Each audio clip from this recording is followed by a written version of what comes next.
Hi, my name is Clarissa and I am about to graduate from Curtin University with a Bachelor of Commerce in Management and Marketing. Don't worry, I am not going to promote a business or product to you. Instead, this video is going to be about my personal reflective journey in Curtin University. To briefly introduce myself, I have been studying my whole life ever since I started kindergarten. And honestly, if you ask me if I have any plans for my future in the beginning of my degree, the answer is no. So why take a degree then? Because I've always been told that in order to get a job, the bare minimum you have to get is a degree. That being said, I will be talking about how my plans and decisions have changed over the course of 1 year in Curtin University. So firstly, I will be discussing the difference in result of the employability tool that I took in the beginning of the seminar and at the end of the seminar. So what is the employability tool, you may ask? It is a self-assessment tool that helps assess my employability and how I am doing in terms of the 6 literacies. On the left, we have my results from Seminar 1, and on the right, my results from the last seminar. As you can see, there is a distinct change in all 6 literacies. In just over a span of 3 months, I have become more confident, disciplined, and aware of my future goals and plans. This tool definitely made me more aware of my strengths and weaknesses and what I should focus on in order to improve myself further. Come to think of it, I used to only submit my assignments on the deadline itself, but right now, I am doing this assignment 2 weeks before the deadline. When I first started this unit, I was honestly shocked to see that I had to write so many reflections. But after each lesson, I realized that there were much more meaning behind each activity. Who knew you could learn about teamwork and leadership through building a tower of spaghetti? Or even agile thinking through building a city of Legos. However, these activities made me more aware of the type of leadership skills I had and also the importance of teamwork. Next, I will be talking about the things I will take with me into the workplace. Firstly, the elevator pitch. From my personal experience, I have always had trouble introducing myself and what I do to others. However, after learning about the elevator pitch, I realized just how easy it was to introduce myself, and let alone within 90 seconds. Next, I always thought that I had very good negotiation tactics, as I was always able to get the things I wanted from my parents. However, after negotiating with my classmates, I realized it was not easy at all, and with negotiating comes with compromising. Initially, I hated the fact that we had to be grouped randomly every lesson. However, as time goes by, I realized that I was put in a situation where I had to step out of my comfort zone and speak to new people. That being said, I am really thankful that that was done, as it definitely improved my social skills. I felt that my time at university had a lot of changes and that not many people would have experienced this. We were constantly moving from online classes to physical lessons, and I definitely felt that I missed a lot of opportunities in terms of meeting new people and new experiences, such as going overseas for exchange programs. I wouldn't say I made a wrong choice in choosing this degree, but I definitely should have given more time before making a decision. I would say I managed my time pretty well, as I made sure I met all my deadlines and had time to study for my exams as well.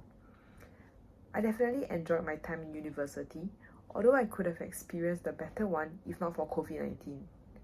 Initially, I wanted to further my studies by taking a master's degree, but after learning about the Odyssey plan, my decision changed. Using the Odyssey plan, I will be talking about the plans I have for the future. Firstly, I would like to start a business in the pet industry, specifically a pet shop specializing in selling dogs. But before I can even start a pet shop, I will have to make sure I have a business plan in mind and make sure I have knowledge of the industry before entering it. Owning a pet shop means that I have to get certain licenses as well, and in order to do so, I will have to obtain certain certificates first. After getting the business plan done, we will move on to the first year, which is to look for breeders to work with and also implement strategies to increase brand awareness. Moving on to the second year, it is my goal to be the go-to pet shop for consumers and also be known in the industry. Next, we can find ways to improve sales and perhaps make collaborations with well-known brands. Finally, the biggest goal is to open more outlets in Singapore and maybe start a retail outlet and an online retail store. Although I am pretty confident in opening a pet shop and it is something that I like to do, the biggest question I have is if I have what it takes to own a business. Next, if let's say the first option doesn't work out, I would like to sign on as a regular.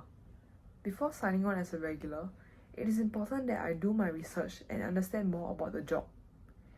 It is also a male-dominated career, so it is important for me to get my family opinions as they might have mixed feelings about it.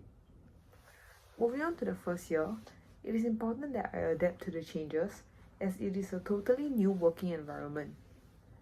Next, it is important that I understand the different work cultures and perhaps maybe gain an overseas experience as well. Moving on to the third year, I would like to work at different departments and at the same time guide and lead others as a senior. Finally, it is important that I decide if I would like to continue working as a regular as it is a contract-based job. Although I am extremely adventurous and this job fits me perfectly well, it is important that I ask myself these two questions. Am I willing to sacrifice my time and freedom? And what could I be doing if I'm not a regular? Lastly, if there were no limitations, I would like to travel the world. However, before traveling the world, it is important for me to plan the itinerary and ensure that I understand the culture before traveling to a certain country.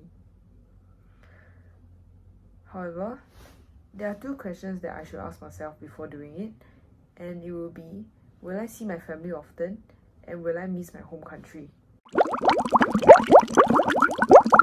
What I would tell my future self in 5 years is to travel as much as possible and also do more that makes you happy instead of let what others think affect me. So in terms of my time at Curtin University, I hope I would be able to implement skills I have learned not only from this unit, but other units as well. That being said, one advice I would give my future self is to never forget the elevator pitch, as it will definitely come in handy often. This reflective video has been a great way for me to look back on what I have done in the past year in Curtin University. Starting off as a person who has no idea what I want to do in the future, into someone who has a career plan all planned out, I would say I'm really proud of myself. I've definitely enjoyed my time at Curtin University, and it has really prepared me for the next phase in life. There's definitely a lot more for me to learn in the future, but I'm glad that the units I have learned have prepared me in a lot of ways. And with that, I have come to the end of my personal reflective video.